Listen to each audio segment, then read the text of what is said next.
So, it's Father's Day. Happy Father's Day.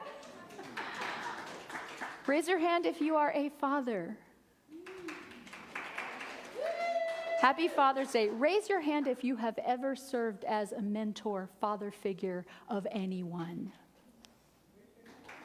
Male or female? All right, now raise your hand if you have had a father. Right, that's everybody. Father's Day is for us all. Yes, that joke does get old, but I do it anyway. So what we're going to talk about today is the gifts of the divine masculine. And as the song kind of points out, we in our, because patriarchy has ruled for so long, and there have been some really dreadful things that have come out of that, and the divine feminine has been squelched for thousands of years, we are now in some ways in reaction to that. And we have forgotten that there is nothing wrong with the masculine energy. It is as valuable, not more, not less, than the feminine energy. And feminine energy without masculine energy is lost. Balance is what we are here for. And unfortunately, in a lot of ways, our society is either completely indulging in that distorted masculine or rebelling against that distorted masculine in ways that are not helpful. So trying to sort of untangle some of that today, I hope. So the divine masculine is not patriarchy. That's not what we're talking about. The divine masculine is masculinity without the distorted lens that's trying to pervert it. This perverted or distorted masculinity is about the ego. It's about greed. It's about materialism. And masculine or feminine, we all can be in the ego, greedy, and materialistic. And that is not a masculine trait. That is across the board what's happened. Now, patriarchy has led to that because we're out of balance. So masculine has either been demonized or worshipped. What it needs to be is integrated, right? That's the deal. So here's the first thing we need to know about the divine masculine and the divine feminine. It's not two, it's one. We like to think they're opposing forces in some way. They are not. They are two sides of the exact same coin. We talked a couple of weeks ago about polarity, right? Polarity means that, where did I have that? I wrote down what Webster says about polarity, but I can't find what I wrote, so. Let's just say it's two sides of the same coin. It seems to be an opposing energy, but it's not. It's just the flip side of the one energy.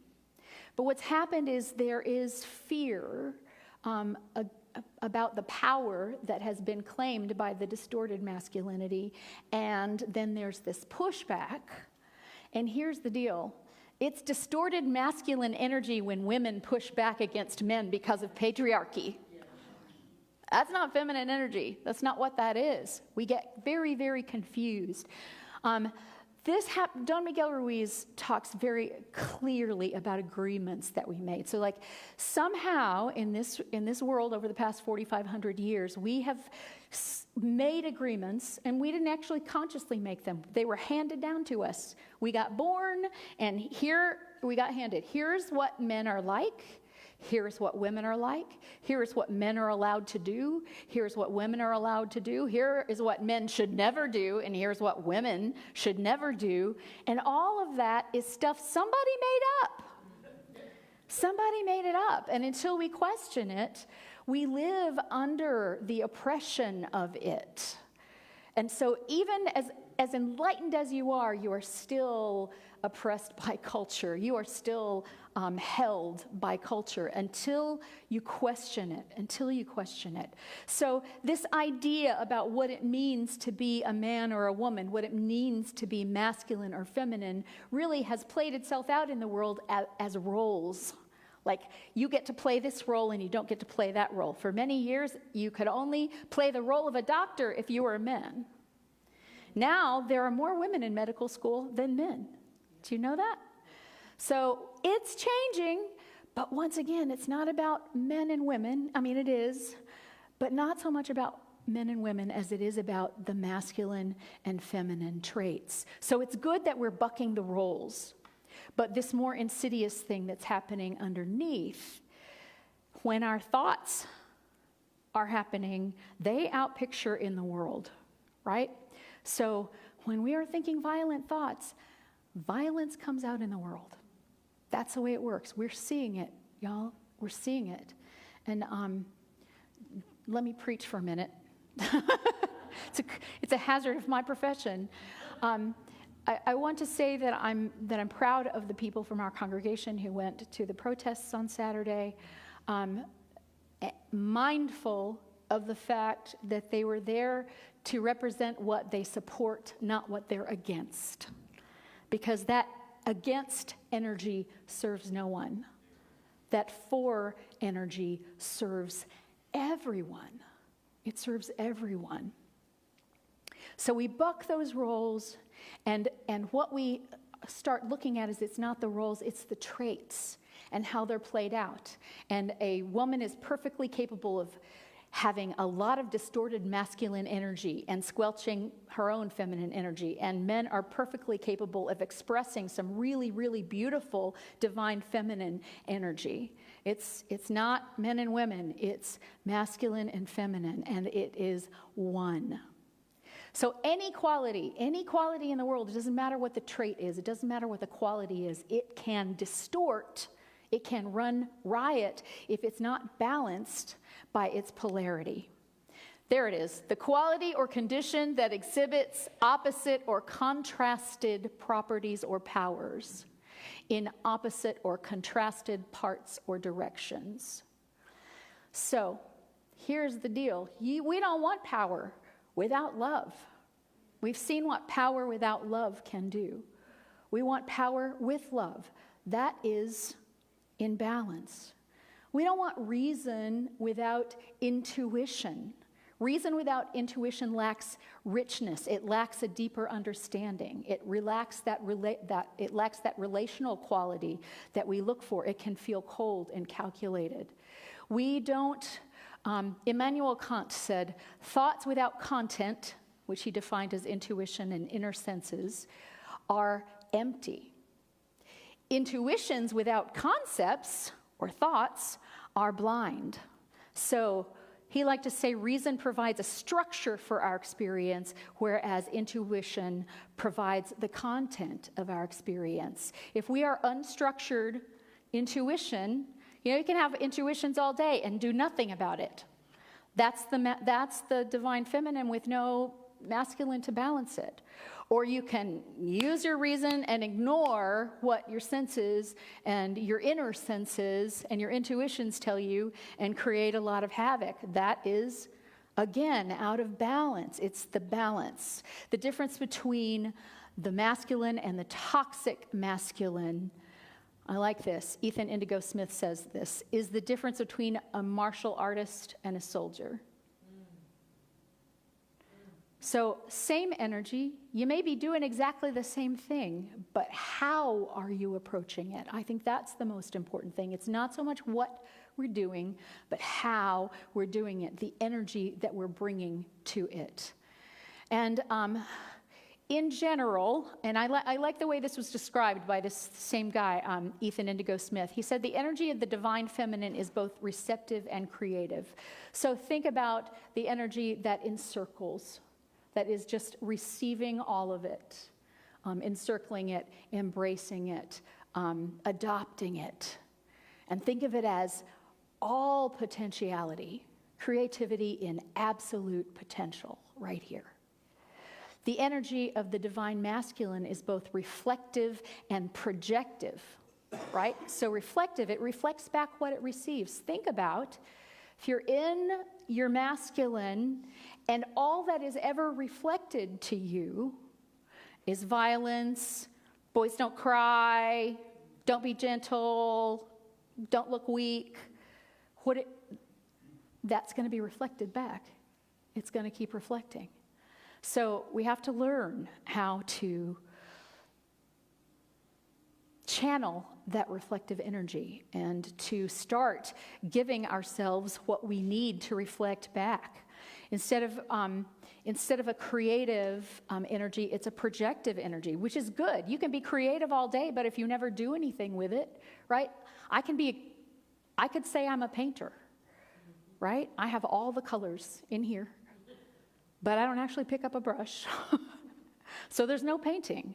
That's the projective energy. That's the creative energy, and then the projective energy. Can you see how they're just completely crippled without having both?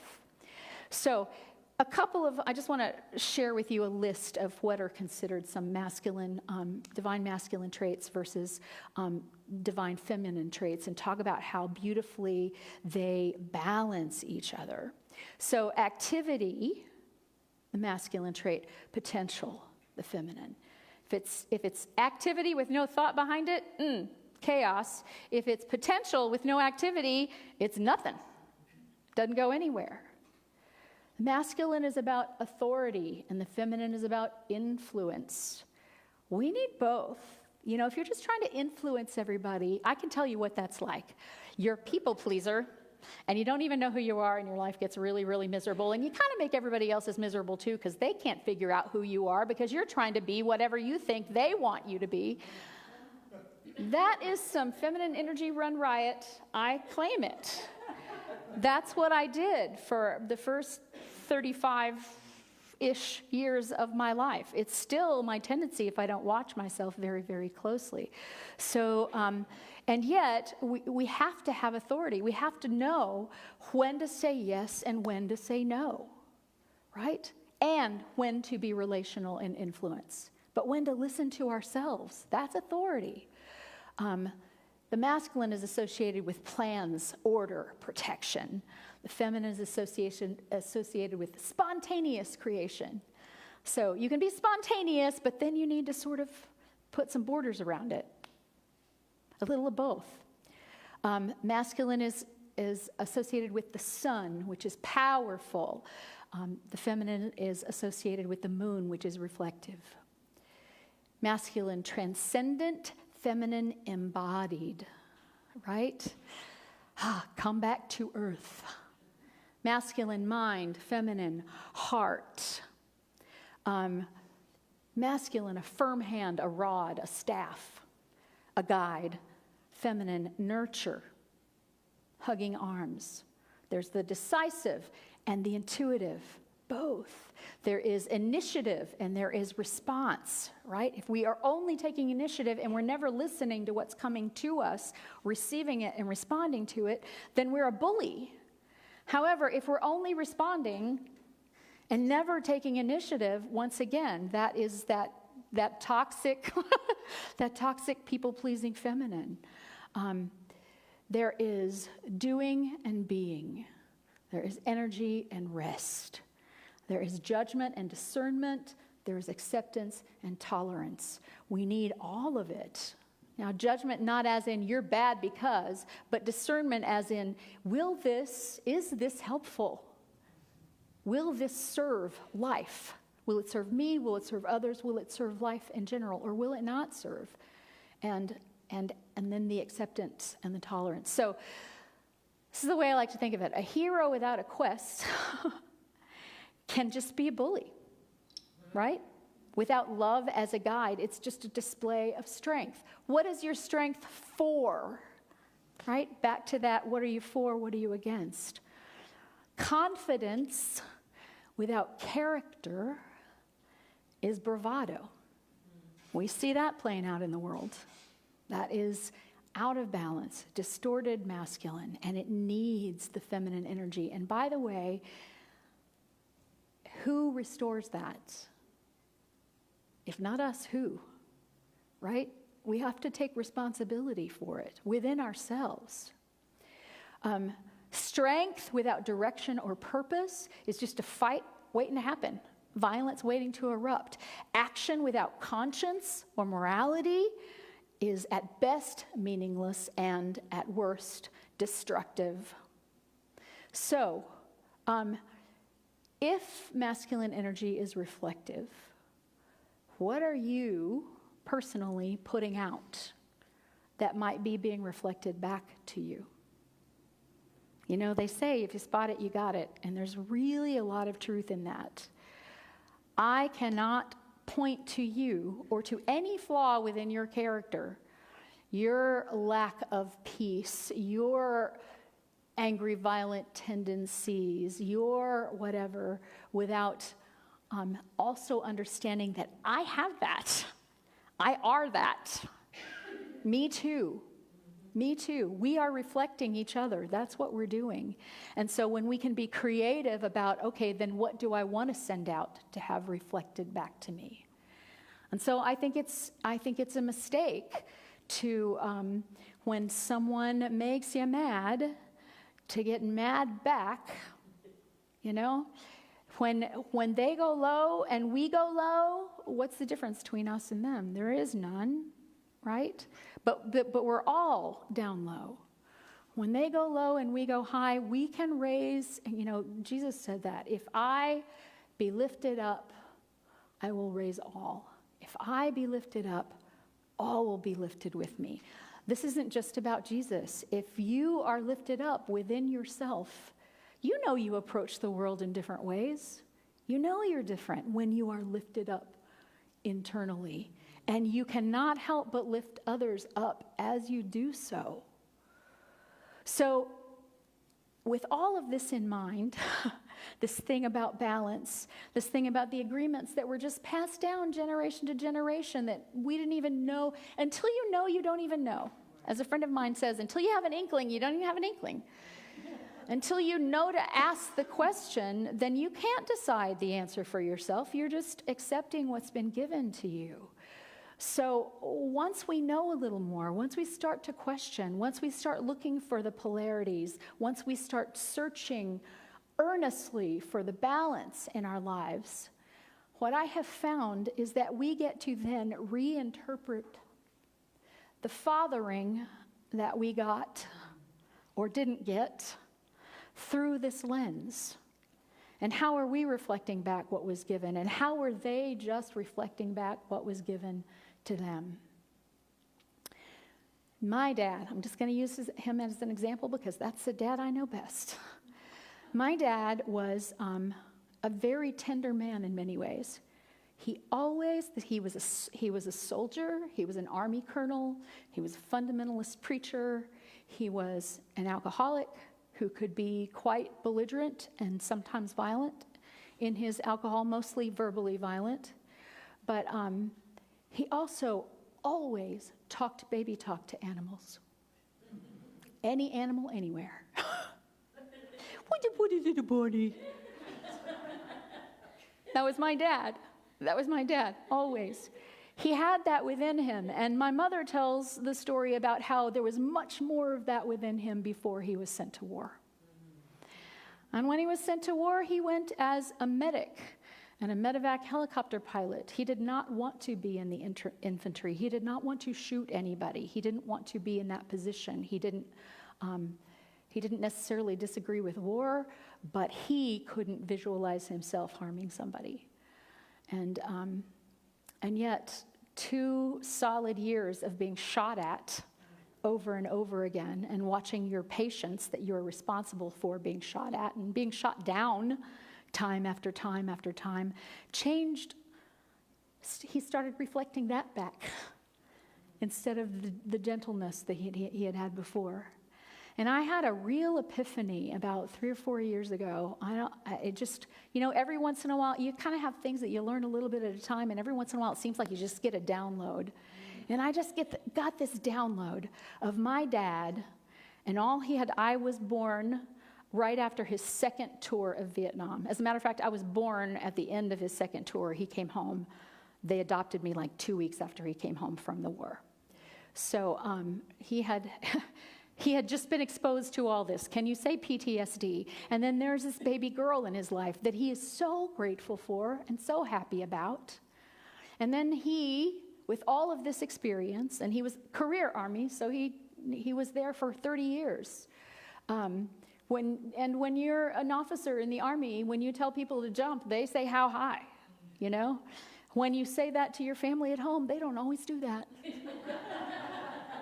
And it can create problems. But I just had this vision of my dad with all that he knew, all his experience, all that had been reflected to him, looking at me, this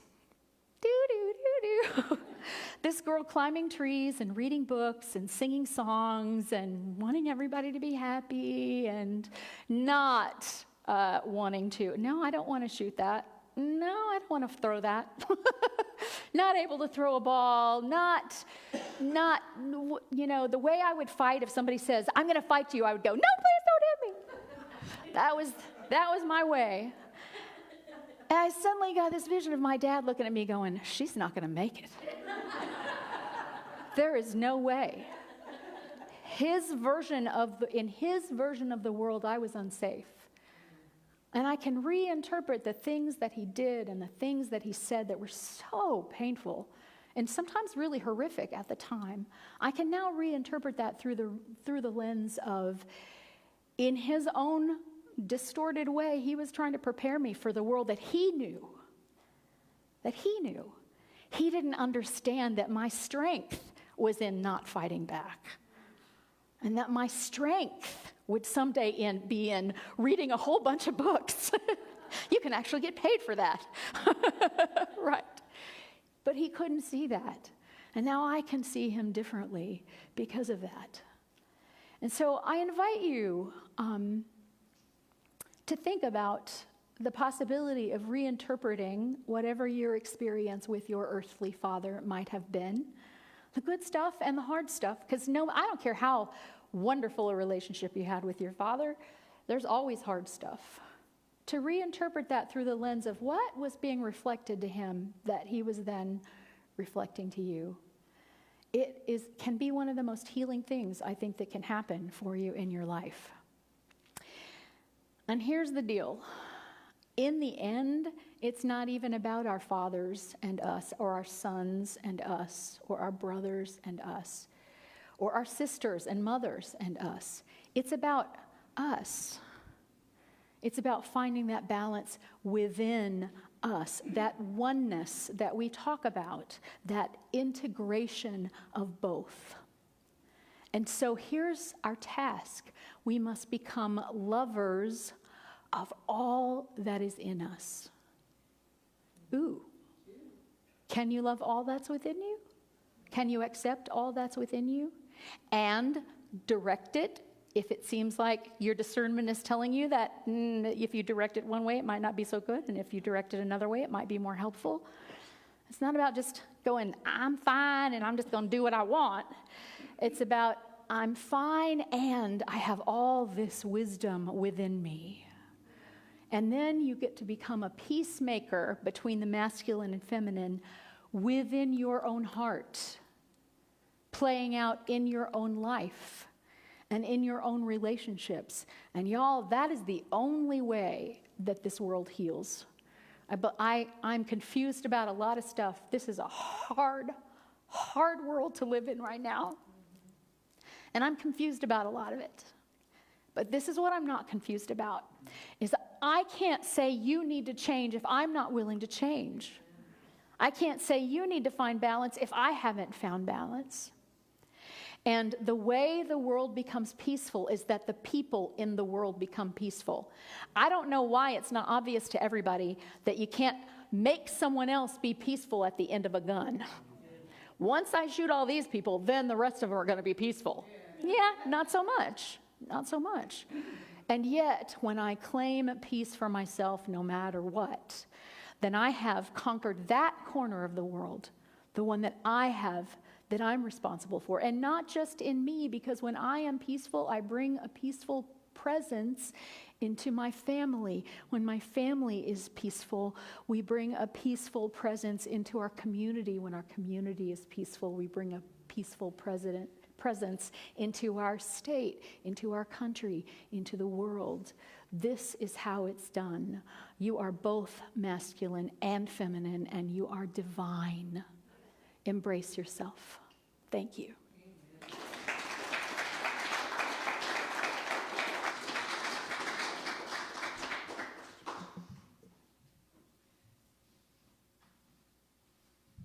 Okay, let's take that into a short meditation.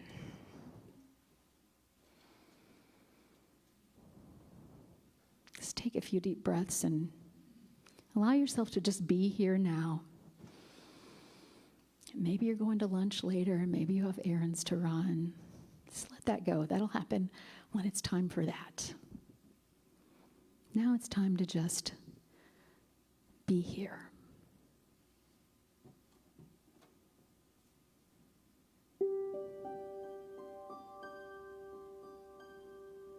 And as you allow yourself to be here, embodied as you are, but also a soul, a spirit, a mind, a heart, all of that.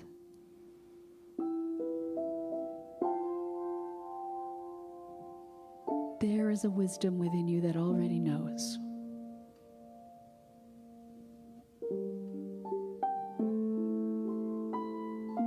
It knows what is yours to do, as Darla beautifully prayed about before.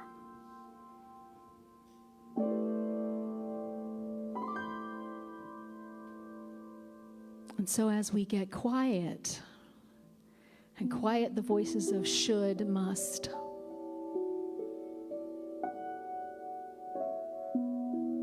and allow ourselves to just be in the question, then we can begin to hear with clarity the answer.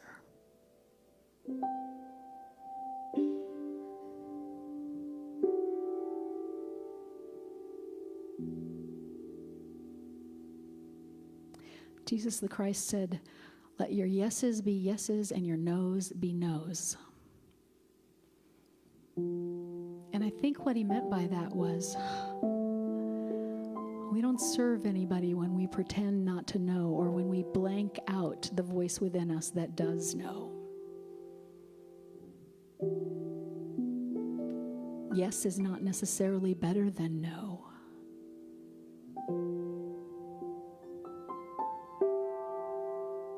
But the noise that drowns out either or both of these can be destructive and not helpful.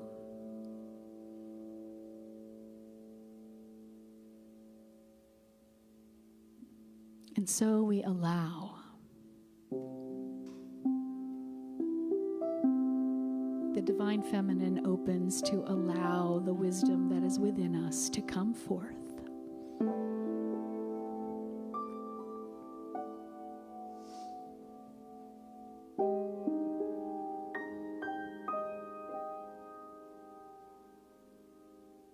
And as that wisdom comes forth, the divine masculine within us knows what to do with it.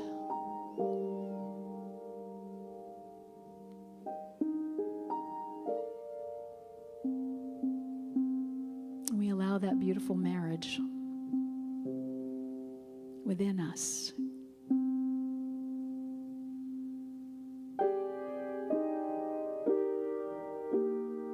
I know what to do, and I do it.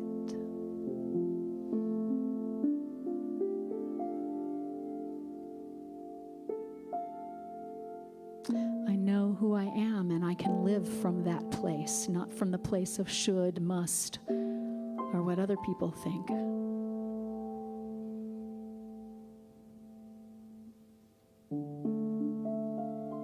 And when I know who I am, I can live decisively and with authority.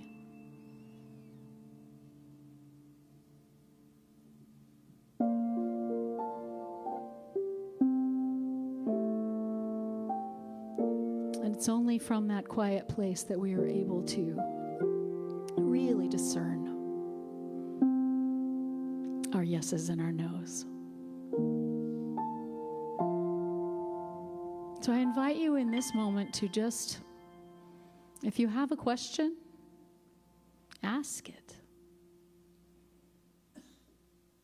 And sit and listen to the answer for just a moment.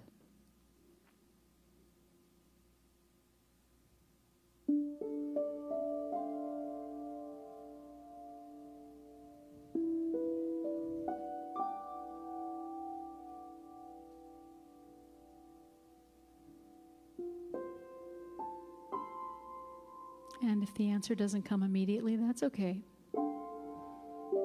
Pay attention as you go through the rest of your day.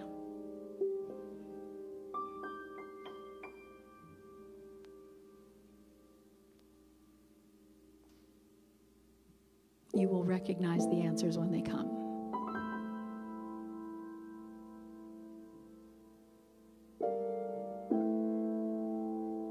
And allow this to be a daily exercise for just a few moments, shutting out the noise and the voices that want to tell you who you are and what is yours to do and what your yeses and nos are or should or must be.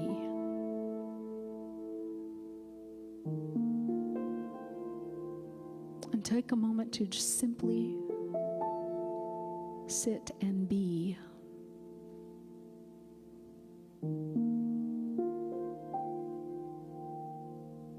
And trust that you know.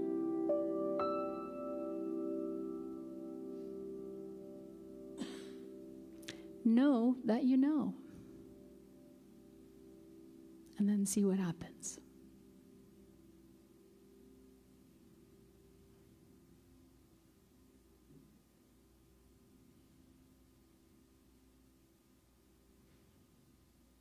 All the wisdom that you need is inside of you now.